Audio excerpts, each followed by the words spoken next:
This universe is a reflection in the mirror of consciousness. The world that you are perceiving around you is a reflection of your internal states.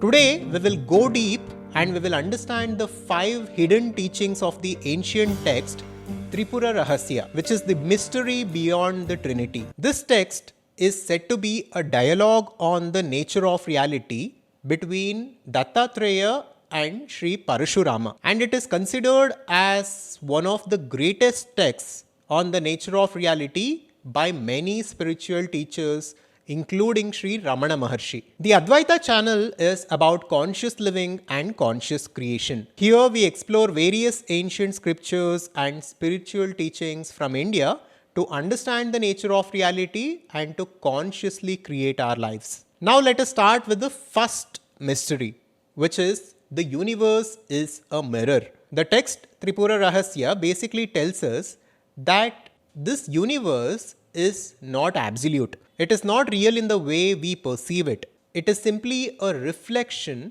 in a mirror, and the name of this mirror is consciousness. And this text tells us, just like how the mirror and the reflection in the mirror cannot be separate from each other, consciousness and this universe cannot be separate from one another. This universe simply is an appearance in consciousness, and it has no independent reality of its own. Here we need to understand that the mirror is an independent reality, whereas the reflection within the mirror is a dependent reality. Whatever happens in the reflection will ultimately not affect the mirror. But the existence of the mirror is absolutely essential for the reflection itself. Just like this, we need to understand that pure consciousness is the fundamental independent reality to this existence. It is this existence itself.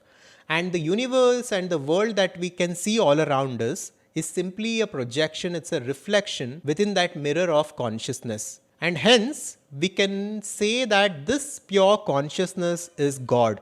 And when I say God, please don't imagine a form with hands and legs. I'm talking about a pure intelligence which is evident in nature, which is evident in this universe. This universe is intelligent. From a blade of grass to human beings, every aspect of the creation shows intelligence. So intelligence is inherent in creation. This intelligence itself is pure consciousness, and this pure consciousness is God as per Adhvaitha Vedanta. This is the formless God, the intelligence of the universe. To understand dependent and independent realities better, we can also look at the example of a clay and the pot. Clay exists before the pot, clay will exist as the pot, and clay will continue to exist even after the destruction of the pot. Hence, clay is an independent reality, whereas the pot, the form, is a dependent reality. Coming to the mystery 2, here the mystery 2 is about the role of consciousness. Here I will directly read from the text Tripura Rahasya. Verse 52 of this text says, just as a mirror, though dense and impenetrable, contains the image, so also pure consciousness is dense and impenetrable, and yet displays the universe by virtue of its self-sufficiency. Just as the mirror remains unaffected by the passage of different images and yet continues to reflect as clearly as before, so also the one consciousness illumines the waking and the dream states, which can be verified by proper meditation. Verses 38 to 41 say, being within, the universe cannot be different from consciousness. For you know that two things cannot coexist within the same limits. If they do, intermingling is the result. However, the universe maintains its distinctness because it is like a reflection in the mirror of consciousness. As regards the appearance of exterior in the scheme of creation which was traced to the root cause of ignorance, how can manifestation in it be real? Their reality must be associated with the fact of their being of the nature of consciousness, that is the self. It is therefore proper to conclude that the self is alone and single and there is nothing beyond.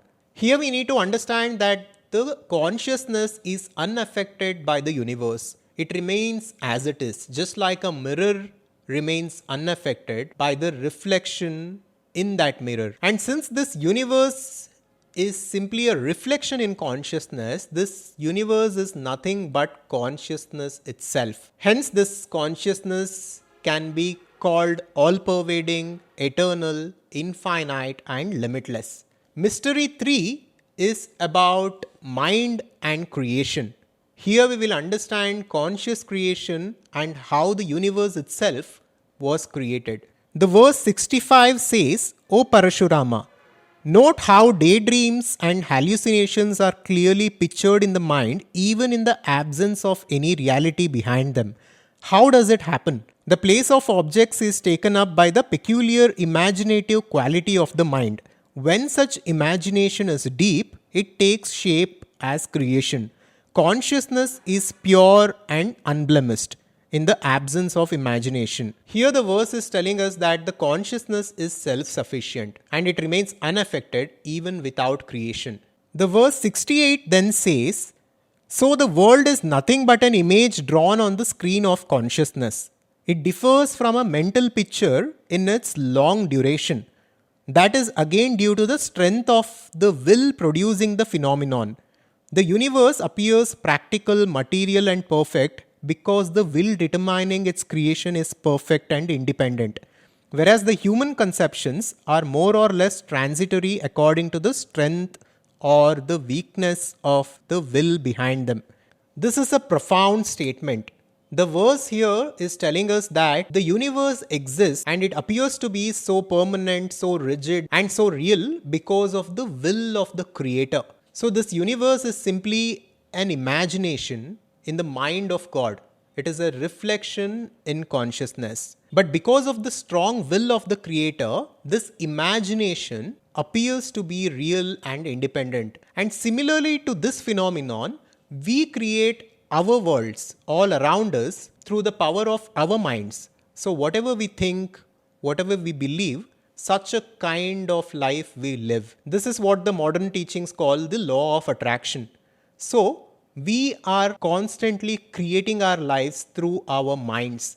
But the world that we create and the results that we want to create in the world are not so clear, and things do not always happen the way we wish them to happen because of our limitations, because of the lack of our will, because of the lack of consistency, and because of the lack of focus. Here the verse 87 says, imagine a hill within you and also time in a subtle sense. Then contemplate a whole creation in them. They will endure as long as your concentration endures, even to eternity for all practical purposes, if your willpower be strong enough. Therefore, I say that this world is a mere figment of imagination. Now, the fourth mystery is about enlightenment and the elimination of perception. It also says that self-realization is very different from any other type of understanding or realizations. And for this, a pure mind is required. A pure mind which is beyond these three aspects. One, apavada, which is misinterpretation and misunderstanding of the scriptures and the knowledge of Brahman. Second is karma, the memory and vasanas which has created a certain momentum for our lives and which are unconsciously controlling our lives. We must go beyond them. And third is kama, which is desire and the sense of duty which we all have, because of which we are distracted in this world and we don't go beyond this world. Here the text says the mind is simply turned away from other perceptions. The mind is in an indifferent state where there is absence of any kind of perception.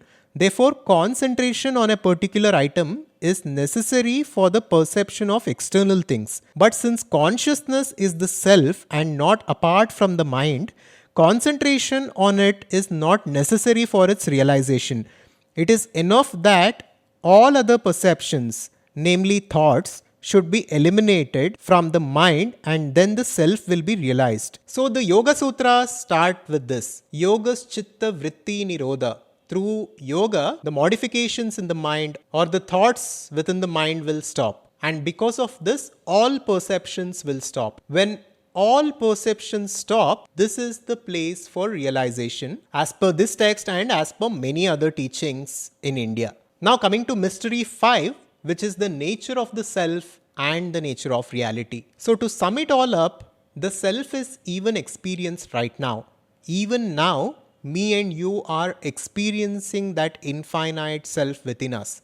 We are experiencing that infinite consciousness within us. But we are not aware of it. We are not recognizing it because of our identification with this body and mind. If only we could stop all perceptions, and if we could disidentify ourselves with this body and mind, we will simply realize ourselves for who we are. This is what we need to understand as per the teachings of Tripura Rahasya and as per the teachings of Swami Dattatreya. The second point is everything depends on consciousness or the self. So the self is one with that universal consciousness, and within that universal consciousness, the universe is being reflected or is being projected. And because the universe is a mere reflection in consciousness, everything depends on consciousness and everything is consciousness. And the third point we need to understand through this text is that our minds create our perception of this world. And I also understand it in this way. Our minds, because of the nature of our mind, will experience this world in a certain way. So the way we keep our mind is directly connected to the life which we experience in this world. And because of this, Astavakra says in Astavakra Gita, Yamati sa gati bhavet. However we keep our minds, such a kind of life we live. If we fill garbage in a box, it becomes a dustbin. If we keep jewels there, it becomes a jewelry box. Like this, however we keep our minds, such a life we attract for ourselves. But the ultimate purpose of this text and teachings like this is self-realization. It is understanding that this world is simply a projection, it's an illusion, and through this understanding we must come out of our attachment with this world and realize ourselves for who we are.